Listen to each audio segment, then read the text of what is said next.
ಎಲ್ಲರಿಗೂ ಶ್ರೀ ಜ್ಞಾನ ವಿಕಾಸ ಕಲಿಕಾ ಕೇಂದ್ರಕ್ಕೆ ಸ್ವಾಗತ ಅಂತ ಹೇಳ್ತಾ ಇವತ್ತು ನಾನು ವಿದ್ಯುತ್ ಪ್ರವಾಹ ಮತ್ತು ಕಾಂತೀಯ ಪರಿಣಾಮಗಳು ಅನ್ನೋ ಲೆಸನ್ ಬಗ್ಗೆ ಸ್ವಲ್ಪ ಇಂಪಾರ್ಟೆಂಟ್ ಪಾಯಿಂಟ್ಸ್ ಡಿಸ್ಕಷನ್ ಮಾಡ್ತಾ ಇದ್ದೀನಿ. ಟಿಗೆ ತುಂಬ ಕೆಲವೇ ದಿನಗಳು ಉಳಿದಿರೋದ್ರಿಂದ ಸಾಧ್ಯ ಆದಷ್ಟು ಎಲ್ಲರೂ ಚೆನ್ನಾಗಿ ಓದ್ಕೊಳ್ರಿ. ನಾನು ಇಂಗ್ಲೀಷ್ ಕ್ಲಾಸ್ಗಳನ್ನು ಮಾಡಿದ್ದೀನಿ, ಆಮೇಲೆ ಸ್ವಲ್ಪ ಗ್ರಾಮರ್ಗಳನ್ನು ಹೇಳಿದ್ದೀನಿ. ಎಷ್ಟು ಸಾಧ್ಯನೋ ಅಷ್ಟು ಅವನ್ನೆಲ್ಲ ನೋಡಿಕೊಂಡು ಎಷ್ಟು ಸಾಧ್ಯವೋ ಅಷ್ಟು ಪ್ರಿಪೇರ್ ಮಾಡಿಕೊಂಡು ಒಳ್ಳೆ ರೀತಿಯಲ್ಲಿ ಮಾರ್ಕ್ಸ್ ತೊಗೊಳ್ರಿ. ಈಗ 90 ಮಾರ್ಕ್ಸ್ ತೊಗೊಂಡು ನಾವು ಅಗ್ರಿಗೇಟ್ ನೋಡ್ಕೊಳೋಕ್ಕಿಂತ ಈಗ 120 125 ಯಾಕೆ ನಾವು ಜಾಸ್ತಿ ಮಾಡ್ಕೋಬೇಕು ಅನ್ನೋದನ್ನ ನಾನು ಹೇಳಿದ್ದೀನಿ. ನೀವು ಪರ್ಸೆಂಟೇಜನ್ನು ಚೆನ್ನಾಗಿ ಓದ್ರಿ ಅಂತ ಹೇಳ್ತೀನಿ. ಲೈಕ್ ಮಾಡಿರಿ, ಶೇರ್ ಮಾಡಿರಿ, ಸಬ್ಸ್ಕ್ರೈಬ್ ಮಾಡಿರಿ, ನಿಮ್ಮ ಫ್ರೆಂಡ್ಸ್ಗಳಿಗೂ ಕಳಿಸ್ರಿ ವಿಡಿಯೋಸ್ಗಳನ್ನು ಅಂತಾರೆ ಹೇಳ್ತಾ, ಈಗ ಕಾಂತ ಅಂದ್ರೇನು? ಆಕರ್ಷಣೆ. ಕಾಂತ ಆಕರ್ಷಣೆ. ಅಯಸ್ಕಾಂತ. ಅಯಸ್ ಎಂದರೆ ಕಬ್ಬಿಣದಿಂದ ದಾದ ವಸ್ತುಗಳು. ನೆಕ್ಸ್ಟ್ ಕೋಬಾಲ್ಟ್, ನಿಕ್ಕಲ್ಗಳು ಮುಂತಾದವುಗಳನ್ನು ಆಕರ್ಷಿಸೋದ್ರಿಂದ ಅಯಸ್ಕಾಂತ ಎನ್ನುವರು. ಅಂದರೆ ಆಕರ್ಷಣೆ ಮಾಡೋದನ್ನ ಅಯಸ್ಕಾಂತ ಅಂತ ಕರೀತಾರೆ. ಅಯಸ್ಕಾಂತದ ವಿಧಗಳು ನೈಸರ್ಗಿಕ ಅಯಸ್ಕಾಂತ ಮತ್ತು ಕೃತಕ ಅಯಸ್ಕಾಂತ. ಎರಡು ರೀತಿಯಲ್ಲಿ ನಾವು ಅಯಸ್ಕಾಂತಗಳನ್ನು ನೋಡ್ತೀವಿ. ನೈಸರ್ಗಿಕ ಅಯಸ್ಕಾಂತ ಅಂದರೆ ಭೂಮಿಯಲ್ಲಿ ಸ್ವಾಭಾವಿಕವಾಗಿ ಸಿಗುವ ಕಾಂತೀಯ ವಸ್ತುಗಳು. ಈ ಭೂಮಿಯಲ್ಲಿ ಸಿಗ್ತಾವಲ್ಲ ಅವನ್ನ ನಾವು ಸ್ವಾಭಾವಿಕ ಸಿಗೋವಂಥವನ್ನ ಕಾಂತೀಯ ವಸ್ತುಗಳು ಅಂತ ಕರಿತೀವಿ. ಕೃತಕ ಅಯಸ್ಕಾಂತ ಅಂದರೆ ಮಾನವ ನಿರ್ಮಿತ ಮಾಡಿರೋದು. ಮಾನವ ನಿರ್ಮಿತ ಹೇಗೆ ಮಾಡ್ತಾನೆ ಅನ್ನೋದು ಇದೇ ಲೆಸನ್. ನಂತರ ಪ್ರೇರಿತ ವಿದ್ಯುತ್ ಕಾಂತೀಯ ಬಲ ಅಂತಂದು ಇದೇ ಲೆಸನ್. ಆ ಲೆಸನಲ್ಲಿ ಹೇಳ್ತೀನಿ, ಅದು ಮಾನವ ನಿರ್ಮಿತ. ಇಲ್ಲಿ ಕೃತಕ ಅಯಸ್ಕಾಂತ ಅಂದರೆ 4 ವಿಧಗಳನ್ನು ನಾವು ನೋಡ್ತೀವಿ. 4 ವಿಧದಲ್ಲಿ ಕಾಂತವನ್ನು ಹೆಚ್ಚಾಗಿ ಬಳಸ್ತೀವಿ ಅಂತ ಇದು ಅಷ್ಟೇ. ಯಾವುದು? ದಂಡಕಾಂತ, ಸೂಜಿಕಾಂತ, ನೆಕ್ಸ್ಟು ಚೆಂದಿನ ಗೋಳವುಳ್ಳ ಕಾಂತ, ಲಾಳ ಕಾಂತ. 4 ವಿಧಗಳಲ್ಲಿ ನಾವು ಬಳಸ್ತೀವಿ. ನೆಕ್ಸ್ಟು ಕಾಂತದ ಗುಣಗಳು ನೋಡ್ರಿ. ಈ ಕಾಂತದ ಗುಣಗಳನ್ನು ಇದರಲ್ಲಿ ಕೇಳ್ತಾರೆ ಟಿಯಲ್ಲಿ. ಅಂದರೆ 4 ಆಪ್ಷನ್ ಕೊಟ್ಟು ಯಾವುದು ಕಾಂತದ ಗುಣಗಳು ಹೆಂಗಿರ್ತವೆ ಅಂತಂದೇಳಿ ಕೇಳ್ತಾರೆ. ಅದರಲ್ಲಿ ಕಾಂತೀಯ ವಸ್ತುಗಳನ್ನ ಆಕರ್ಷಿಸುತ್ತವೆ. ಫಸ್ಟ್ ಕಾಂತ ಏನು ಮಾಡಿರುತ್ತೆ? ಕಾಂತೀಯ ವಸ್ತುಗಳನ್ನ ಆಕರ್ಷಿಸೋದು. ನೆಕ್ಸ್ಟ್ ಪ್ರತಿ ಕಾಂತವು 2 ಧ್ರುವಗಳನ್ನು ಹೊಂದಿರುತ್ತೆ. 2 ಧ್ರುವ ಅಂದರೆ ಉತ್ತರ ಮತ್ತು ದಕ್ಷಿಣ ಧ್ರುವಗಳು ಸಮಾನ ಕಾಂತೀಯತೆ ಹೊಂದಿವೆ. ನೋಡ್ರಿ, ಹೀಗೆ 2 ಧ್ರುವಗಳು ಇರ್ತಾವಲ್ಲ, ನಾರ್ತ್ ಆ್ಯಂಡ್ ಸೌತ್, 2 ಒಂದೇ ಥರ ಆಕರ್ಷಣೆ ಶಕ್ತಿಯನ್ನು ಹೊಂದಿರುತ್ತವೆ. ಕಾಂತೀಯತೆಯನ್ನು ವರ್ಗಾಯಿಸಬಹುದು. ಕಾಂತೀಯತೆಯನ್ನು ಏನು ಮಾಡ್ಬೋದು? ವರ್ಗಾಯಿಸಬಹುದು ಕಾಂತೀಯ ವಸ್ತುಗಳಲ್ಲಿ. ಈಗ ಇಲ್ಲಿ ನಾನು ಇದನ್ನು ಇಟ್ಟೇನಪ್ಪ, ಒಂದು ಪಿನ್ನ ಇಟ್ಟೇನೆ. ಇಲ್ಲಿಂದನೂ ಕೂಡ ಏನು ಮಾಡ್ತದೆ? ಅದನ್ನು ಇನ್ನೊಂದು ವಸ್ತು ಅದನ್ನು ಆಕರ್ಷಿಸಿಗೊಳ್ತೈತೆ. ಅಷ್ಟು 100% ಇಲ್ಲ ಅಂದರೆ ಸ್ವಲ್ಪ ಅದ್ರ ನಾವು ಜಾಯಿಂಟ್ ಮಾಡ್ಕೊತ ಹೋಗ್ಬೋದು. ಹಿಂಗೆ ಅಯಸ್ಕಾಂತ ಇಟ್ಕೊಂಡು ಒಂದು ಸೂಜಿ ನೋಡಿರ್ಬೋದು ನೀವು. ಅದನ್ನೇನು ಮಾಡ್ಬೋದು? ಕಾಂತೀಯತೆಯನ್ನು ವರ್ಗಾಯಿಸಬಹುದು ಅಂತ ಹೇಳ್ತಾರೆ. ಅದಕ್ಕೆ ಸ್ವತಂತ್ರವಾಗಿ ತೂಗಿಬಿಟ್ಟಲ್ಲಿ ಉತ್ತರ ದಕ್ಷಿಣ ಧ್ರುವಗಳಲ್ಲಿ ನಿಲ್ಲುತ್ತದೆ. ಹಿಂಗೆ ಕಾಂತವನ್ನು ಬಿಟ್ಟಾಗ ಅದೇನಾಗ್ತದೆ? ನಾರ್ತ್ ಆ್ಯಂಡ್ ಸೌತ್ ಡೈರೆಕ್ಷನಲ್ಲಿ ಕಾಂತ ನಿಲ್ತದೆ. ಇದೆಲ್ಲ ಬೇಸಿಕ್ ಇದೆ, ಹಾಗಾಗಿ ಸ್ವಲ್ಪ ಫಾಸ್ಟ್ ಹೇಳ್ತಾ ಇದ್ದೀನಿ. ಇದೆಲ್ಲ ಎಷ್ಟು ಸಾಧ್ಯನಷ್ಟು ಓದಿದ್ದಿರುತ್ತಲ್ಲ, ಹಾಗಾಗಿ ಈ ಲೆಸನನ್ನು ಟಚ್ ಮಾಡಬೇಕಲ್ಲ. ಈಗ ಸಜಾತೀಯ ಧ್ರುವಗಳು ವಿಕರ್ಷಿಸುತ್ತವೆ ಹಾಗೂ ವಿಜಾತೀಯ ಧ್ರುವಗಳು ಆಕರ್ಷಿಸುತ್ತವೆ. ಇಲ್ಲಿ ಎಸ್ ಪ್ಲಸ್ ಆಗ್ತದೆ. ಅದೇ ಎಸ್ ಇತ್ತಂದರೆ ಏನಾಗ್ತದೆ? ಇದು ವಿಕರ್ಷಿಸುತ್ತದೆ. ನೆಕ್ಸ್ಟ್ ಭೂಮಿಯು ಒಂದು ಅಯಸ್ಕಾಂತದಂತೆ ವರ್ತಿಸುತ್ತದೆ. ಭೂಮಿ ಒಂದು ಅಯಸ್ಕಾಂತ ಇದ್ದಂಗೆ. ಧ್ರುವಗಳು ಎಂದಿಗೂ ಜೊತೆಯಾಗೆ ಇರುತ್ತವೆ. ಇಲ್ಲೇನಾಗಿರ್ತವೆ? ಧ್ರುವಗಳು. ನೀನು ಒಂದು ಸಲ ಕಟ್ ಮಾಡಿದೆ ಅಂದರೆ ಏನು ಮಾಡುತ್ತೆ? ಮತ್ತು ಧ್ರುವಗಳು ಉತ್ಪತ್ತಿ ಆಗ್ತಾವೆ. ಒಂದು ಸಲ ಕಟ್ ಮಾಡಿದರೆ ಮತ್ತು ಧ್ರುವಗಳು ಉತ್ಪತ್ತಿ ಆಗ್ತಾವೆ. ಹಾಗಾಗಿ ಧ್ರುವಗಳು ಯಾವಾಗಲೂ ಜೊತೆಯಾಗಿಯೇ ಇರ್ತವೆ. ಅಯಸ್ಕಾಂತದ ಉಪಯೋಗಗಳು. ಈಗ ಈ ಮಾಡಲ್ ಯುಗದಲ್ಲಿ ನಾವು ಹೇಳ್ಬೋದು, ಹಿಂಗೆ ಪರ್ಸ್ ತೊಗೊತೇವಲ್ರಿ ಲೇಡೀಸು, ಆ ಪರ್ಸಲ್ಲಿ ಕೂಡ ನಾವು ಚಿಕ್ಕದಾದ ಅಯಸ್ಕಾಂತ ನೋಡ್ತೇವೆ. ಮೊಬೈಲ್ ಪೌಚಲ್ಲಿ ಕೂಡ ನೋಡ್ತೇವೆ. ಹೆಚ್ಚು ನಾವು ಅಯಸ್ಕಾಂತವನ್ನು ಯೂಸ್ ಮಾಡ್ತೀವಿ. ಈಗೆಲ್ಲ ಮಾಡರ್ನ್ ಯುಗದಲ್ಲಿ ಶಾರ್ಟ್ ಆ್ಯಂಡ್ ಸ್ವೀಟ್ ಹೆಂಗೆ ನೋಡ್ತಾರೆ ಅದಿಲ್ಲ. ಆವಾಗ ಹಿಂದಿನ ಕಾಲದಾಗ ಬಟನ್ ಹಾಕಿದೆ, ಹುಕ್ಸ್ ಹಾಕಿದ್ನಿ ಅಂತ ಇರಲ್ಲ. ಈಗ ನಮ್ಮ ಮೊಬೈಲ್ ಪೌಚಲ್ಲಿ ಸತ್ಗೂ ಅಯಸ್ಕಾಂತ ಯೂಸ್ ಮಾಡ್ತಾರೆ. ಹಂಗೆ ಸ್ವಲ್ಪ ಕೆಲವೊಂದು ಉದಾಹರಣೆಗಳಂದರೆ ರೇಡಿಯೋ ಸ್ಪೀಕರ್ಗಳಲ್ಲಿ, ಮಕ್ಕಳ ಆಟಿಕೆಗಳಲ್ಲಿ, ರೆಫ್ರಿಜರೇಟರ್ ಬಾಗಿಲುಗಳಲ್ಲಿ, ಆಮೇಲೆ ಇವ್ನು ನೋಡ್ಬೋದು, ಕಬೋರ್ಡ್ ಮಾಡಿಸಿರ್ತಾರಲ್ಲ, ಕಬೋರ್ಡ್ ಡೋರ್ಗಳಲ್ಲಿ ಕೂಡ ಅಯಸ್ಕಾಂತ ಯೂಸ್ ಮಾಡ್ತಾರೆ. ಆಡಿಯೋ ಮತ್ತು ವಿಡಿಯೋ ಕ್ಯಾಸೆಟ್ ಸಾಧನಗಳಲ್ಲಿ, ನೆಕ್ಸ್ಟ್ ವೈದ್ಯಕೀಯ ಉಪಕರಣಗಳಲ್ಲಿ, ಆಮೇಲೆ ನಟ್ ಇರುತ್ತಲ್ಲ ರೀ, ಈ ನಟ್ಟುಗಳು ಟೈಟ್ ಮಾಡಲಿಕ್ಕೂ ಕೂಡ ಇದರ ಮುಂದ್ಗಡೆ ಅಯಸ್ಕಾಂತನ ಅಯಸ್ಕಾಂತ ಫಿಕ್ಸ್ ಇರುತ್ತೆ, ನಟ್ಟುಗಳು ಗ್ರಿಪ್ ಸಿಗಲಿ ಅಂತ. ಹೌದಾ, ಎಲ್ಲ ಕಡೆ ಯೂಸ್ ಮಾಡ್ತಾರೆ ಈಗ ಅಯಸ್ಕಾಂತನ. ಕಾಂತಕ್ಷೇತ್ರ ಅಯಸ್ಕಾಂತದ ಸುತ್ತಲಿನ ನಿರ್ದಿಷ್ಟ ಪರದೆಯಲ್ಲಿ ಕಾಂತೀಯ ಬಲದ ಅನುಭವ ಉಂಟಾಗುವ ಕ್ಷೇತ್ರ. ಎಲ್ಲೆಲ್ಲಿ ಇರ್ತದಪ್ಪ ಅಯಸ್ಕಾಂತ ಅಂದರೆ, ಕಾಂತಕ್ಷೇತ್ರ ಎಲ್ಲೆಲ್ಲಿ ಇರ್ತದೆ? ಅಯಸ್ಕಾಂತದ ಸುತ್ತಲಿನ ನಿರ್ದಿಷ್ಟ ಪರದೆಯಲ್ಲಿ. ಇದ್ರ ಹತ್ರ ಒಂದಿಷ್ಟು ರೇಂಜಲ್ಲಿ ನಾವೇನಾದರೂ ವಸ್ತುವನ್ನು ಒಯ್ದರೆ ಏನಾಗ್ತವೆ, ಅವು ಬೇಗನೆ ಆಕರ್ಷಣೀಯಗೊಳ್ತವು. ಇದು ದಿಕ್ಕು ಮತ್ತು ಪರಿಣಾಮಗಳನ್ನು ಹೊಂದಿದೆ. ಅಂದರೆ ಇದೆ, ದಿಕ್ಕು ಮತ್ತು ಪರಿಣಾಮಗಳನ್ನು ಹೊಂದಿದೆ. ನೆಕ್ಸ್ಟ್, ಕಾಂತೀಯ ಬಲರೇಖೆಗಳು. ಕಾಂತೀಯ ಬಲರೇಖೆಗಳು ಕಾಂತಕ್ಷೇತ್ರದಲ್ಲಿ ಉತ್ತರ ಧ್ರುವದ ಚಲನೆಯನ್ನು ಪ್ರತಿನಿಧಿಸುವ ಕಾಲ್ಪನಿಕ ರೇಖೆಗಳು. ಉತ್ತರ ಧ್ರುವ ಇಲ್ಲಿ ನೋಡ್ರಿ, ಹೀಗೆ ಈ ಕಡೆಯಿಂದ ಕಾಂತೀಯ ಧ್ರುವಗಳು ಈ ಥರ ದಕ್ಷಿಣದಿಂದ ಉತ್ತರ ಧ್ರುವಕ್ಕೆ ಏನು ಮಾಡ್ತವೆ, ಪ್ರತಿನಿಧಿಸ್ತವು. ಉತ್ತರ ಧ್ರುವದ ಚಲನೆಯನ್ನು ಪ್ರತಿನಿಧಿಸ್ತವೆ. ಅಂದರೆ ಉತ್ತರ ಧ್ರುವ ಯಾವ ಕಡೆ ಬರ್ತದೆ ಅದನ್ನು ಪ್ರತಿನಿಧಿಸ್ತವು ಹೀಗೆ. ನೆಕ್ಸ್ಟು, ಕಾಂತೀಯ ವಸ್ತುಗಳು. ಕಾಂತೀಕರಣಗೊಳಿಸಬಹುದಾದ ವಸ್ತುಗಳನ್ನು ಕಾಂತೀಯ ವಸ್ತುಗಳು ಎನ್ನುವರು. ಕಾಂತೀಕರಣ ಅಂದರೆ ಆಕರ್ಷಣೆಗೆ ಒಳಗಾಗಬೇಕು ಅಂಥ ವಸ್ತುಗಳನ್ನು ನಾವು ಕಾಂತೀಯ ವಸ್ತುಗಳು ಅಂತ ಕರಿತೀವಿ. ಅಕಾಂತೀಯ ವಸ್ತುಗಳು ಅಂದರೆ ಕಾಂತೀಕರಣಗೊಳ್ಳಲು ಸಾಧ್ಯವಿಲ್ಲದ ವಸ್ತುಗಳನ್ನು ನಾವು ಅಕಾಂತೀಯ ವಸ್ತುಗಳು ಅಂತ ಕರಿತೀವಿ. ನೆಕ್ಸ್ಟ್, ವಿದ್ಯುತ್ಕಾಂತ. ಅವಾಹಕ ಹೊದಿಕೆಯುಳ್ಳ ತಾಮ್ರದ ತಂತಿಯಿಂದ ಸುರುಳಿ ಆಕಾರದಲ್ಲಿ ಸುತ್ತಲ್ಪಟ್ಟ ಮೆದುವಾದ ಕಬ್ಬಿಣದಲ್ಲಿ ವಿದ್ಯುತ್ ಪ್ರವಾಹದಿಂದ ಪ್ರೇರಿತವಾದ ಕಾಂತ ಕ್ಷೇತ್ರ. ವಿದ್ಯುತ್ ಕಾಂತ ಅಂದರೆ ಏನು ಗೊತ್ತೇನಪ್ಪ? ಇಲ್ಲಿ ಮಳೆ ತಗೊಳ್ರಿ ಒಂದು, ಆ ಮಳೆಗೆ ತೊಗೊಂಡು ಏನು ಮಾಡಬೇಕು, ತಾಮ್ರದ ತಂತಿನ ಹಿಂಗೆ ಸುತ್ತಬೇಕು. ಸುತ್ತಿ ಏನು ಮಾಡಬೇಕು ನಾವು, ಅದನ್ನು ಹಿಂಗೆ ಬ್ಯಾಟ್ರಿ ಕನೆಕ್ಷನ್ ಕೊಟ್ಟು ಚಾರ್ಜ್ ಮಾಡಿದಾಗ ಈ ಕಬ್ಬಿಣ ಏನಾಗುತ್ತೆ ಗೊತ್ತಾ, ಒಂಥರ ಕಾಂತದ ಟೈಪು ವರ್ತಿಸ್ತತಿ. ಅದನ್ನು ನಾವೇನಂತ ಕರಿತೀವಿ, ವಿದ್ಯುತ್ ಕಾಂತ ಅಂತ ಕರಿತೀವಿ. ನೆಕ್ಸ್ಟ್, ವಿದ್ಯುತ್ ಕಾಂತೀಯ ಪ್ರೇರಣೆ. ವಿದ್ಯುತ್ ಕಾಂತೀಯ ಪ್ರೇರಣೆ ಅಂದರೆ ಬದಲಾದ ಕಾಂತಕ್ಷೇತ್ರಕ್ಕೆ ಹೊಂದಿಕೊಂಡ ವಾಹಕದಲ್ಲಿ ಉಂಟಾದ ಪ್ರೇರಿತ ವಿದ್ಯುತ್. ಅಂದರೆ ಇಲ್ಲೇನಾಗ್ತದೆ ನೋಡ್ರಿ, ನಾನು ಹೀಗೆ ಕಾಂತ ಬಿಡಿಸಿದ್ನಲ್ಲ, ಈಗ ಹಿಂಗೆ ಕಬ್ಬಿಣದಲ್ಲಿ ಹಿಂಗೆ ಸುತ್ತಿದಾಗ ಕಾಂತ ಉತ್ಪತ್ತಿ ಆಯ್ತಲ್ಲ, ಆವಾಗ ಇದರಲ್ಲಿ ಏನು ಅಯಸ್ಕಾಂತದ ಚಲನೆ ಉಂಟಾಗ್ತದಲ್ಲ, ಅದನ್ನು ನಾವು ಪ್ರೇರಿತ ವಿದ್ಯುತ್ ಅಂತ ಕರಿತೀವಿ, ಸೊನಾಯ್ಡ್ ಅಂತ ಕರಿತೀವಿ.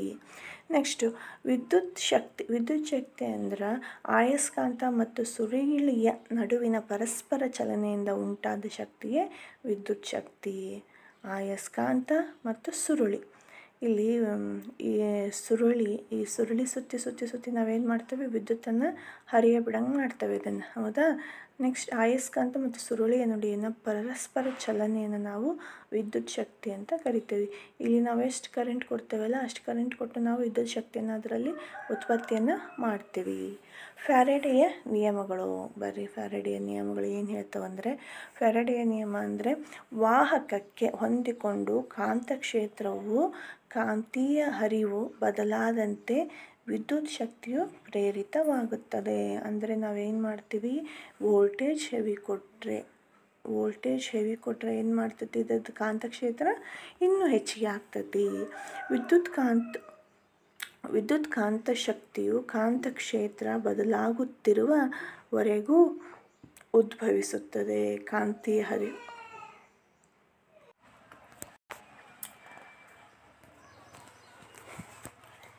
ಆವೃತ್ತ ಸುರುಳಿಯಲ್ಲಿನ ಪ್ರೇರಿತ ವಿದ್ಯುತ್ ಕಾಂತಿಯು ಕಾಂತೀಯ ಬದಲಾವಣೆಯ ಋಣಾತ್ಮಕ ದರಕ್ಕೆ ಸಮವಾಗಿರುತ್ತದೆ. ಇದು ಫ್ಯಾರಡೆಯ ನಿಯಮ ಆಗಿರ್ತದೆ. Next, armature. ಇದರಲ್ಲಿ ಜಾಸ್ತಿ ಏನು ಕೇಳಲ್ಲ ಅನ್ಕೊತೀನಿ. ಟಿಗೆ GPST ಟೈಮಲ್ಲಿ ನಾನು ನಿಮಗೆ ಇನ್ನೂ ವಿಸ್ತೃತ ರೀತಿಯಲ್ಲಿ ಹೇಳ್ಬೋದು ಅಂತ ಇಷ್ಟೇ ಶಾರ್ಟಾಗಿ ಹೇಳ್ತಾ ಇದ್ದೀನಿ. ಆರ್ಮೇಚರ್ ಮೃದುವಾದ ಕಬ್ಬಿಣದ ಮೇಲೆ ತಂತಿ ಸುರುಳಿ ಸುತ್ತಿ ರಚಿಸಿದ ರಚನೆ. ಆರ್ಮೇಚರ್ ಅಂತಂದರೆ ಮೃದುವಾದ ಕಬ್ಬಿಣದ ಮೇಲೆ ತಂತಿ ಸುರುಳಿಯನ್ನು ಸುತ್ತಿರ್ತಾರೆ. ಹಿಂಗೆ ಕಬ್ಬಿಣ ಅಂತ ಹೇಳಿದೆ ನಾನು, ಅದಕ್ಕೆ ಹಿಂಗೆ ಸುತ್ತಾರೆ ಅಂತ ಹೇಳ್ತಾನಲ್ಲ, ಅದನ್ನು ಆರ್ಮೇಚರ್ ಅಂತಂದೇಳಿ ಕರೀತಾರೆ. ದಿಕ್ಪರಿವರ್ತಕ. ಇಂಪಾರ್ಟೆಂಟ್ ನೋಡಿರಿ, ಈ ಟೈಪ್ ಪ್ರಶ್ನೆನ 100% ಕೇಳ್ತಾರೆ. ದಿಕ್ ಪರಿವರ್ತನೆ ಅಂದರೆ ವಿದ್ಯುತ್ ಪ್ರವಾಹದ ದಿಕ್ಕು ಹಿಮ್ಮುಖಗೊಳಿಸುವ ಸಾಧನ. ವಿದ್ಯುತ್ ಪ್ರವಾಹ ಏನು ವಿದ್ಯುತ್ ಈ ದಿಕ್ಕಿನಲ್ಲಿ ಹರಿತಾ ಇತ್ತಲ್ಲ, ಈ ವಿದ್ಯುತ್ ಪ್ರವಾಹದ ದಿಕ್ಕನ್ನು ಹಿಮ್ಮುಖಗೊಳಿಸೋದು. ಅದನ್ನೇನು ಮಾಡ್ತಾರೆ, ಒಂದ್ಸಲ ಮೇಲೆ ಒಂದ್ಸಲ ಕೆಳಗೆ ಅದು ಹೋಗೋದನ್ನು ನಾವೇನಂತ ಕರಿತೀವಿ, ವಿದ್ಯುತ್ ಪ್ರವಾಹದ ಹಿಮ್ಮುಖಗೊಳಿಸುವ ಸಾಧನವನ್ನು ನಾವು ದಿಕ್ ಪರಿವರ್ತಕ ಅಂತಂದೇಳಿ ಕರಿತೀವಿ. ಇದನ್ನು ಒಂಚೂರು ನೆನಪಲ್ಲಿ ಇಟ್ಕೊಳ್ರಿ. ಆಲ್ಮೋಸ್ಟ್ ಈ ಟೈಪ್ ಕ್ವಶನನ್ನೇ ಕೇಳ್ತಾರೆ TET ರಿಲೇಟೆಡ್, ಹೌದಿಲ್ಲ? ಹಾಗಾಗಿ ನೆಕ್ಸ್ಟು ಸೋನಾಯ್ಡ್ ಅವಾಹಕ ಹೊದಿಕೆ ಇರುವ ತಾಮ್ರದ ತಂತಿಯ ಅನೇಕ ಸುರುಳಿಗಳನ್ನು ಒತ್ತೊತ್ತಾಗಿ ಸುತ್ತಿರುವ ಸಿಲಿಂಡರ್ ಆಕಾರ. ಆರ್ಮೇಚರ್ ಅಂದರೆ ತಾಮ್ರದ ಹೊದಿಕೆ ಇರುವ ತಾಮ್ರದ ತಂತಿಯ ಅನೇಕ ಸುರುಳುಗಳನ್ನು ಒತ್ತೊತ್ತಾಗಿ ಅದನ್ನು ಹೀಗೆ ಅವನ್ನೇನು ಮಾಡಿರ್ತಾರೆ, ಒಂದು ಇದಕ್ಕೆ ಸುತ್ತಿರ್ತಾರೆ, ಜಾಸ್ತಿ ತಾಮ್ರದ ಸುರುಳಿಯನ್ನು ಸುತ್ತಿರ್ತಾರೆ. ಅದನ್ನು ಸೋನಾಯ್ಡ್ ಅಂತ ಕರೀತಾರೆ. ಗೆಲನೋಮೀಟರ್ ಮಂಡಲದಲ್ಲಿನ ವಿದ್ಯುತ್ ಪ್ರವಾಹದ ಉಪಸ್ಥಿತಿಯನ್ನು ಕಂಡುಹಿಡಿಯುವ ಒಂದು ಸಾಧನ. ಗೆಲನೋಮೀಟರ್ ಅಂದರೆ ಮಂಡಲದಲ್ಲಿನ ವಿದ್ಯುತ್ ಪ್ರವಾಹದ ಉಪಸ್ಥಿತಿಯನ್ನು, ಈಗ ಕರೆಂಟಿನ ಕನೆಕ್ಷನ್ ಕೊಟ್ಟಿರ್ತಾವಪ್ಪ ಹೀಗೆಲ್ಲ, ಇಲ್ಲಿ ಹಿಂಗೆ ಬ್ಯಾಟ್ರಿ ಇಟ್ಟು ಹಿಂಗೆ ಸ್ವಿಚ್ ಹಾಕಿ ಹಿಂಗೆಲ್ಲ ಕನೆಕ್ಷನ್ ಕೊಟ್ಟಿರ್ತೇವೆ. ಇಲ್ಲೇ ನಾವೇನು ಯೂಸ್ ಮಾಡ್ತೀವಿ, ಗೆಲನೋಮೀಟರ್ನ ಯೂಸ್ ಮಾಡ್ತೀವಿ. ಯಾಕೆ? ವಿದ್ಯುತ್ ಪ್ರವಾಹದ ಉಪಸ್ಥಿತಿ ಅಂದರೆ ಎಷ್ಟು ಪ್ರಮಾಣದ ವಿದ್ಯುತ್ ನಮಗೆ ಅದರಲ್ಲಿ ಪಾಸ್ ಆಗ್ತಾ ಇದೆ ಅಂತ ಕಂಡುಹಿಡಿಯಲಿಕ್ಕೆ ನಾವು ಗೆಲನೋಮೀಟರನ್ನು ಯೂಸ್ ಮಾಡ್ತೀವಿ. ಪರ್ಯಾಯ ವಿದ್ಯುತ್ ಅಂದ್ರೆ ಸಮಾನ ಕಾಲಾವಧಿಯಲ್ಲಿ ತನ್ನ ದಿಕ್ಕನ್ನು ಬದಲಿಸುವ ವಿದ್ಯುತ್. ಅದು ಕರೆಕ್ಟ್. ಪರ್ಯಾಯ ವಿದ್ಯುತ್ ಅಂದರೆ ನಾವು ಮನೆಗಳಲ್ಲಿ ನಮಗೆ ಸಪ್ಲೈ ಆಗ್ತೈತಲ್ಲ, ಅದು ಪರ್ಯಾಯ ವಿದ್ಯುತ್ ನೋಡಿರಿ. ಸಮಕಾಲದಲ್ಲಿ ತನ್ನ ದಿಕ್ಕನ್ನು ಬದಲಿಸುವ ವಿದ್ಯುತ್. ಹೀಗೆ ಪ್ರತಿ ಅರ್ಧ ಸುತ್ತಿಗೆ ಒಂದ್ಸಲ ಹೀಗೆ ತನ್ನ ದಿಕ್ಕನ್ನು ಬದಲಿಸುತ್ತೆ. ಅದನ್ನು ನಾವು ಪರ್ಯಾಯ ವಿದ್ಯುತ್ ಅಥವಾ ಆಲ್ಟರ್ನೇಟಿವ್ ಕರೆಂಟ್ ಅಂತ ಕರಿತೀವಿ. ವಿದ್ಯುತ್ ತನ್ನ ಪ್ರತಿ 1/100 ಸೆಕೆಂಡಲ್ಲಿ ಧ್ರುವೀಯತೆಯನ್ನು ಬದಲಿಸುತ್ತದೆ. ಎಷ್ಟು ಸೆಕೆಂಡಲ್ಲಿ? 100 ಅದು ತನ್ನ ಧ್ರುವೀಯತೆಯನ್ನು ಬದಲಿಸ್ತದೆ. ಪರ್ಯಾಯ ವಿದ್ಯುತ್ನ ಸಂಕೇತ, ನಾವು ಆಲ್ಟರ್ನೇಟ್ ಕರೆಂಟ್ ಕೊಟ್ಟಿವಿ ಅಂತ ಅಂದಾಗ ಅದರ ಸಿಗ್ನಲ್ ಏನಾಗಿರುತ್ತೆ, ಈ ಥರ ಅದರದ್ದು ಸಿಂಬಲ್ ಇರುತ್ತೆ ಆಲ್ಟರ್ನೇಟಿಂದ. ನೇರ ವಿದ್ಯುತ್ ಅಂದರೆ ಒಂದೇ ದಿಕ್ಕಿನಲ್ಲಿ ಚಲಿಸುವ ವಿದ್ಯುತ್. ಒಂದೇ ದಿಕ್ಕಿನಲ್ಲಿ ಚಲಿಸುವ ವಿದ್ಯುತ್ತನ್ನು ನಾವೇನಂತ ಕರಿತೀವಿ? ನೇರ ವಿದ್ಯುತ್ ಅಂತ ಕರಿತೀವಿ. ಇದು ನೋಡಿರಿ, ಈ ಥರ ನೇರವಾಗಿ ಚಲಿಸ್ತಾ ಇರುತ್ತೆ ಗ್ರಾಫಲ್ಲಿ. ನೆಕ್ಸ್ಟ್ ಗೃಹ ಬಳಕೆಯ ವಿದ್ಯುತ್. ನಾವು ಯಾವ ಥರನಾದ ವಿದ್ಯುತ್ತನ್ನು ನಾವು ಬಳಸ್ತೀವಿ ಗೃಹ ಬಳಕೆಗೆ ಅಂದರೆ, ವಿದ್ಯುತ್ ವಿತರಣಾ ಸಂಸ್ಥೆಗಳು ಗೃಹ ಬಳಕೆಗೆ ಪರ್ಯಾಯ ವಿದ್ಯುತ್ತನ್ನು ಒದಗಿಸುತ್ತದೆ. ಎಲ್ಲಿವರೆಗೂ ನಾವು ಕರೆಂಟಿನ ಕಂಬದಲ್ಲೆಲ್ಲ ಎಂಥ ವಿದ್ಯುತ್ ನೋಡ್ತೀವಿ? ಆಲ್ಟರ್ನೇಟಿವ್, ಪರ್ಯಾಯ ವಿದ್ಯುತ್. ಇದನ್ನು ಮುಖ್ಯ ವಿದ್ಯುತ್ ಪೂರೈಕೆಯ ಮೂಲಕ ಗೃಹ ಬಳಕೆಗೆ ಒದಗಿಸಲಾಗುತ್ತದೆ. ಈ ಪೂರೈಕೆಯಲ್ಲಿ 2 ಪ್ರತ್ಯೇಕ ತಂತಿಗಳನ್ನು ಬದಲಾಗುತ್ತದೆ. ಒಂದು ಕೆಂಪು ಅವಾಹಕ ಹೊದಿಕೆಯುಳ್ಳ, ಮತ್ತೊಂದು ಕಪ್ಪು ವಾಹಕ ಹೊದಿಕೆಯುಳ್ಳ ತಂತಿಯಾಗಿದೆ. ಗೃಹ ಬಳಕೆಗೆ ನಾವು ಏನು ಮಾಡ್ತೀವಿ? ಆಲ್ಟರ್ನೇಟಿವ್ ಕರೆಂಟನ್ನು ಯೂಸ್ ಮಾಡ್ತೀವಿ. ನೆಕ್ಸ್ಟು ಕೆಂಪು ಅವಾಹಕ ಹೊದಿಕೆಯ ತಂತಿಯನ್ನು ಸಜೀವ ತಂತಿ, ಕಪ್ಪು ಅವಾಹಕ ಹೊದಿಕೆಯ ತಂತಿಯನ್ನು ತಟಸ್ಥ ತಂತಿ, ಹಸಿರು ಅವಾಹಕ ತಂತಿಯನ್ನು ನಾವು ಭೂಸ್ಪರ್ಶಕ, ಅರ್ಥಿಂಗ್ ಅಂತಂದೇಳಿ ಕರಿತೇವಲ್ಲ ಅದು.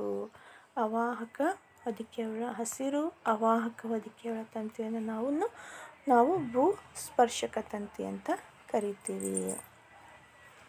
ಆಮೇಲೆ ಯಾವ್ಯಾವ ತಂತಿಯಲ್ಲಿ ಎಷ್ಟೆಷ್ಟು ಕರೆಂಟಿಂದು ಸಾಮರ್ಥ್ಯ ಇರ್ತದೆ ಅಂದರೆ, ಸಜೀವ ತಂತಿಯಲ್ಲಿ ವಿಭವ 220 ವೋಲ್ಟ್ ಇರುತ್ತೆ.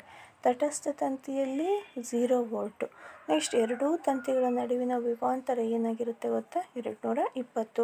ಇನ್ನೊಂದು ಗೃಹ ಬಳಕೆಗೆ ನಾವು ಎಷ್ಟು ಪವರ್ ಇರೋ ವಿದ್ಯುತ್ತನ್ನು ಸಪ್ಲೈ ಮಾಡ್ತೀವಿ, ಆಮೇಲೆ ನಮ್ಮ ಫ್ರಿಜ್ಜು, TV, ಮಿಕ್ಸರು ಅವೆಲ್ಲ ಎಷ್ಟು ವೋಲ್ಟಿಗೆ ಕೆಲಸ ಮಾಡ್ತವೆ ಅಂದರೆ 220 ವೋಲ್ಟಿಗೆ ಕೆಲಸ ಮಾಡೋಂಗೆ ನಾವು ಯೂಸ್ ಮಾಡ್ತೀವಿ. ಈ 2 ತಂತಿಗಳನ್ನು ಮನೆಯಲ್ಲಿ ವಿದ್ಯುತ್ ಬೋರ್ಡ್ಗೆ ಅಳವಡಿಸಲಾಗಿದ್ದು, ಅದು ವಿದ್ಯುತ್ ಶಕ್ತಿಯನ್ನು ಕಿಲೋವ್ಯಾಟ್ ಗಂಟೆಗಳಲ್ಲಿ ವ್ಯಕ್ತಪಡಿಸ್ತೇವೆ. ಅವನ್ನ ಅಳಿತೇವೆ ನಾವು. ಇದನ್ನು ನಾನು ಹೇಳಿದ್ದೀನಿ. ಕಿಲೋವ್ಯಾಟ್ಗಳಿಗೆ ನಾವು ಕರೆಂಟನ್ನು ಅಳಿತೀವಿ. ಕಿಲೋವ್ಯಾಟ್. ಸಾಮಾನ್ಯವಾಗಿ ಮನೆಗಳಲ್ಲಿ 2 ರೀತಿಯ ಮಂಡಲಗಳನ್ನು ಅಳವಡಿಸಲಾಗಿರುತ್ತದೆ. ಬೆಳಕಿನ ಮಂಡಲ ಮತ್ತು ಶಕ್ತಿಯ ಮಂಡಲಗಳು.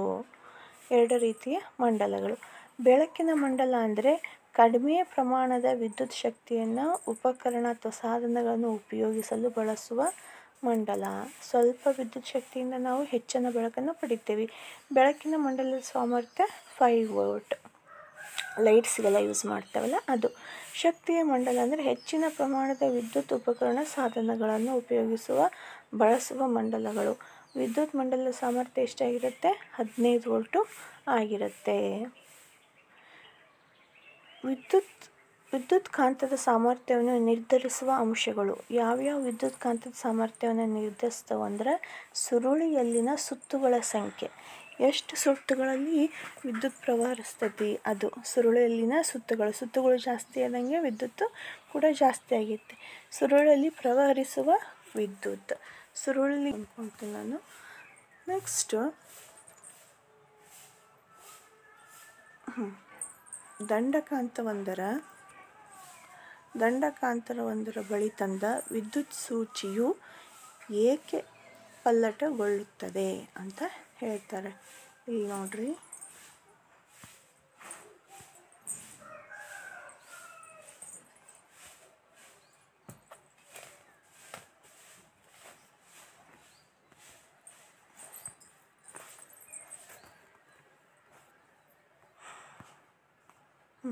ದಂಡಕಾಂತರ ಬಳಿ ತಂದ ದಿಕ್ಸೂಚಿಯು ಏಕೆ ಪಲ್ಲಟಗೊಳ್ಳುತ್ತದೆ. ಏಕೆ ಪಲ್ಲಟಗೊಳ್ಳುತ್ತದೆ ಅಂದರೆ ದಂಡಕಾಂತದ ಸುತ್ತಲಿನ ಕಾಂತಕ್ಷೇತ್ರದ ಬಲವು ದಿಕ್ಸೂಚಿಯ ಧ್ರುವಗಳ ಮೇಲೆ ವರ್ತಿಸುವುದರಿಂದ ಅದು ಪಲ್ಲಟಗೊಳ್ಳುತ್ತದೆ. ಯಾಕೆ ಪಲ್ಲಟಗೊಳ್ಳುತ್ತದೆ ಅಂದರೆ ದಿಕ್ಸೂಚಿಯ ಮೇಲೆ ಬೀಳ್ತೈತಲ್ಲ ಅದರದ್ದು ಶಕ್ತಿ, ಧ್ರುವಗಳ ಶಕ್ತಿ, ಹಾಗಾಗಿ ಅದು ಏನು ಮಾಡ್ತೈತಿ, ತನ್ನ ದಿಕ್ಕನ್ನು ಬದಲಾಯಿಸ್ತೈತಿ ದಿಕ್ಸೂಚಿ. ಯಾಕೆ ಅಂದರೆ ಈಸಿ ಇದು, ಅಷ್ಟು ಸಾಕು ಅನ್ನಿಸ್ತೈತಿ ನನಗೆ. ಇಲ್ಲಿದ್ದಾವೆ ನೋಡಿರಿ, ನಾನು ಆಗಲೇ ಹೇಳಿದೆ, ದಂಡಕಾಂತಗಳ ಸುತ್ತ ಕಾಂತೀಯ ಬಲರೇಖೆಗಳನ್ನು ಎಳೆಯಿರಿ. ಯಾವ ರೀತಿ ಎಳೆದಿರ್ತಾರೆ ಅಂದರೆ ಇಲ್ಲಿ ಉತ್ತರದಿಂದ ದಕ್ಷಿಣದ ಕಡೆಗೆ ಬಲರೇಖೆಗಳು ಚಲಿಸ್ತವು. ಏನು ಮಾಡ್ತಾವೆ? ಉತ್ತರದ ಕಡೆಯಿಂದ ದಕ್ಷಿಣದ ಕಡೆಗೆ ಬಲರೇಖೆ ಕಾಂತದಲ್ಲಿ. ವಿದ್ಯುತ್ ಶಾರ್ಟ್ ಸರ್ಕ್ಯೂಟ್ ಯಾವಾಗ ಉಂಟಾಗುತ್ತದೆ? ವಿದ್ಯುತ್ ಶಾರ್ಟ್ ಸರ್ಕ್ಯೂಟ್ ಯಾವಾಗ ಉಂಟಾಗ್ತದೆ ಅಂದರೆ ಮಂಡಲದಲ್ಲಿ ಸಜೀವ ಮತ್ತು ತಟಸ್ಥ ತಂತಿಗಳು ಸಂಪರ್ಕಕ್ಕೊಳಗಾದಾಗ ಶಾರ್ಟ್ ಸರ್ಕ್ಯೂಟ್ ಉಂಟಾಗುತ್ತೆ. ಇದು ಇಂಪಾರ್ಟೆಂಟು, ಇದನ್ನು ಕೇಳ್ಬೋದು ಟಿ ಶಾರ್ಟ್ ಸರ್ಕ್ಯೂಟ್ ಅಂದ್ರೆ ಏನು ಅಂತ ಕೇಳಿದಾಗ ಇಲ್ಲೇನಾಗ್ತೈತಿ, ಸಜೀವ ಮತ್ತು ತಟಸ್ಥ ತಂತಿಗಳ ಸಂಪರ್ಕಗೊಂಡಾಗ ಶಾರ್ಟ್ ಸರ್ಕ್ಯೂಟ್ ಉಂಟಾಗ್ತೈತಿ. ಆವಾಗ ಹೊದಿಕೆಯಲ್ಲಿರುವ ಹಾನಿಯಿಂದ, ಅದರಲ್ಲಿ ನಾವು ಇದನ್ನು ಮಾಡಿರ್ತಾವಲ್ಲ, ಕೋಟಿಂಗ್ ಮಾಡಿರ್ತಾವಲ್ಲ, ಆ ಕೋಟಿಂಗಲ್ಲಿ ಏನಾದರೂ ಇಲಿ ಕಡಿತ ಮಾಡ್ತಂದ್ರೆ ಶಾರ್ಟ್ ಸರ್ಕ್ಯೂಟ್ ಉಂಟಾಗ್ತೈತಿ. ವಿದ್ಯುತ್ ಉಪಕರಣಗಳಿನ ದೋಷದಿಂದ, ಇಲ್ಲೇ ಬಂತು ನೋಡ್ರಿ, ಉಪಕರಣಗಳ ದೋಷದಿಂದನೂ ಕೂಡ ಚೆನ್ನಾಗಿರೋದು ವೈರನ್ನು ನಾವು ಯೂಸ್ ಮಾಡಲಿಲ್ಲ ಅಂದರೆ ಒಂದಕ್ಕೊಂದು ತಾಗಿ ಶಾರ್ಟ್ ಸರ್ಕ್ಯೂಟು ಉಂಟಾಗ್ತೈತಿ. ಭೂ ಸಂಪರ್ಕ ತಂತಿಯ ಕಾರ್ಯವೇನು? ಲೋಹದ ಮೇಲ್ಮೈ ಹೊಂದಿರುವ ವಿದ್ಯುತ್ ಉಪಕರಣಗಳನ್ನು ಭೂ ಸಂಪರ್ಕಗೊಳಿಸುವುದು ಅಗತ್ಯವಾಗಿದೆ. ಯಾಕೆ ಅಂದರೆ ಅರ್ಥಿಂಗ್ ಎದಕ್ಕೆ ಕೊಡಬೇಕು ನಾವು ಮನೆಗೆ ಅನ್ನೋ ಪ್ರಶ್ನೆ. ಅರ್ಥಿಂಗ್ ಎದಕ್ಕೆ ಕೊಡಬೇಕಂದ್ರೆ ಇದು ಅಧಿಕ ಪ್ರಮಾಣದ ವಿದ್ಯುತ್ತನ್ನು ಭೂಮಿಗೆ ವರ್ಗಾಯಿಸಿ ವಿಭವಾಂತರವನ್ನು ಸರಿದೂಗಿಸುತ್ತದೆ. ವಿಭವಾಂತರವನ್ನು ಸರಿದೂಗಿಸ್ಬೇಕು. ಹಾಗಾಗಿ ನಾವೇನು ಮಾಡ್ತೀವಿ, ಅರ್ಥಿಂಗನ್ನು ಕೊಡ್ತೀವಿ. ಹೆಚ್ಚಿನ ಪ್ರಮಾಣ ವಿದ್ಯುತ್ ಬಂತಂದ್ರೆ ಅದನ್ನೇನು ಮಾಡ್ತೀವಿ, ಭೂಮಿಗೆ ಕಳಿಸುತ್ತದೆ. ಇದು ಹಸಿರು ಅವಾಹಕ ಹೊದಿಕೆಯನ್ನು ಹೊಂದಿದ್ದು ಭೂಮಿಯಲ್ಲಿ ಹೊಳಲಾದ ಲೋಹದ ತಟ್ಟೆಗೆ ಸಂಪರ್ಕವಾಗುತ್ತದೆ.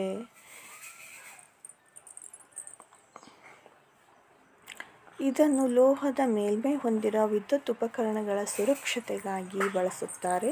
ಇದು ಯಾವುದೇ ರೀತಿಯ ವಿದ್ಯುತ್ ಸೋರಿಕೆಯಾದಲ್ಲಿ ಭೂಮಿಗೆ ವರ್ಗಾಯಿಸಿ ಆಘಾತವನ್ನು ತಪ್ಪಿಸುತ್ತದೆ.